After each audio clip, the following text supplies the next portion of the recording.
Welcome back, Crammers, to question 3. Use ruler and compasses only to construct the perpendicular bisector of the line AB. You must show all of your construction lines. So what does that mean? That means when we draw a line here, it'll be a perfect 90 degrees here, perfect 90 degrees here, and here. But how do we construct that? First, take out your protractor. Set it to the length of AB.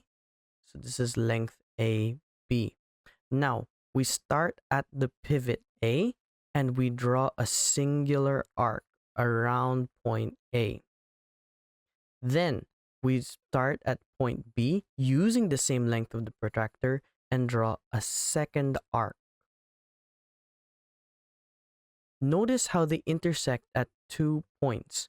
Use your ruler and draw a perfectly straight line through these intersection points, and that there is our perpendicular bisector. Do not remove your construction lines because it is asked to be shown.